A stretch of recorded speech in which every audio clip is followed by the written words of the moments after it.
maravilhoso. Hoje a manhã foi bem movimentada, mas nós já estamos aqui declarando a palavra de Deus, louvando e falando sobre a palavra. A melhor da palavra, sabe, porque a gente é a verdade, porque a verdade ela liberta e ela é maravilhosa. E hoje nós vamos para a leitura de Esdras 3, como eu tenho falado, existe esse livro na Bíblia, né? Esdras não é tão falado, mas é um livro maravilhoso que fala sobre a mão do Senhor quando existe mesmo um governo, né? Contrário, quando o Senhor manda, até o inimigo vai te ajudar, vai te causar aquilo que tu precisas, né? Bom dia, bom dia, bom dia. E ó, Esdras 3 fala assim: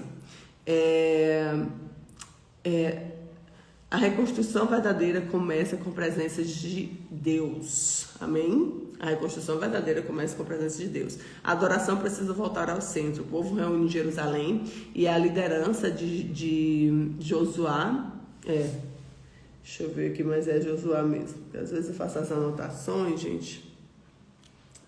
E Zorobabel faz o altar, reconstrói o altar e começa os sacrifícios e as festas voltam a ser celebrados. Os trabalhos de reconstrução do templo e há uns lançamentos, né? Os fundamentos são lançados e grande celebração e alegria existe ali no povo, né? Glória a Deus por isso. Vamos aqui na leitura de Esdras 3, porque existem algumas lideranças que naquele tempo foram chamadas para poder tocar essa reconstrução do templo, né? Que foi liberada pelo rei Ciro para ele poder liberar aqui para o povo, porque ele entendeu quem era o Deus que essa pessoa servia. Então o Espírito Santo de Deus fala conosco, traz discernimento e sabedoria sobre essa palavra.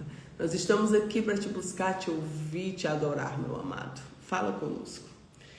Chegando, pois, no 7º mês, estando os filhos de Israel já na cidade, ajuntou-se o povo com um só homem em Jerusalém. E levantou-se Jesuá, filho de Jodadaque, e seus irmãos sacerdotes Zorobabel, filho de Sealtiel, e dos seus irmãos, e edificaram um altar do Deus de Israel para oferecerem sobre ele holocaustos, como está escrito na lei de Moisés, o homem de Deus.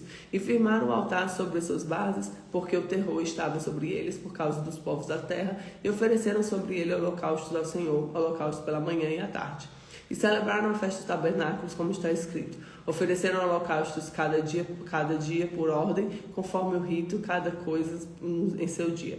E depois disto, o holocausto contínuo e as suas luas novas e todas as solenidades consagradas ao Senhor, como também qualquer que oferecia oferta voluntária ao Senhor. Desde o primeiro dia do 7º mês começaram a oferecer holocausto ao Senhor, porém ainda não estavam postos os fundamentos no templo do Senhor. Deram, pois, o dinheiro os pedreiros carpinteiros, como também comida e bebida e azeite de sidônios, tírios, para trazerem a Líbano e madeira de cedro do mar para Jope, e segundo a concessão que lhes tinha feito Ciro, rei da Pérsia. E no 2º ano da vinda da casa de Deus de Jerusalém, no 2º mês de Zorobabel, filho de Sealtiel, e Jesuá, filho de Josadaque, e os outros seus irmãos e sacerdotes e levitas, e todos que vieram ao cativeiro de Jerusalém, começaram a obra na casa do Senhor. E construíram os levitas na cidade de 20 anos para cima, para que dirigisse.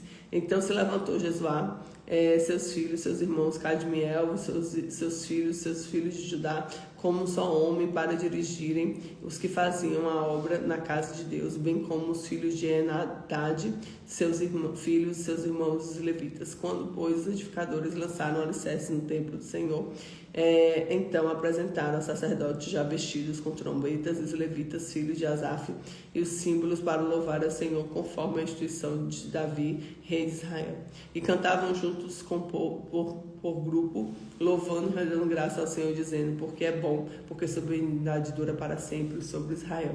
E todo o povo jubilou em altas vozes quando louvaram o Senhor pela fundação da casa do Senhor, porque muitos sacerdotes levitas, chefes dos pais já idosos, viram a primeira casa e choraram em altas vozes quando à sua vista foram lançados fundamentos desde a casa, e muitos levantaram suas vozes com júbilo e alegria, de maneira que não discernia o povo as vozes do júbilo e de alegria das vozes do choro do povo, porque o povo jubilava com tão altas vozes que o som se ouvia de muito longe. Glória a Deus, né?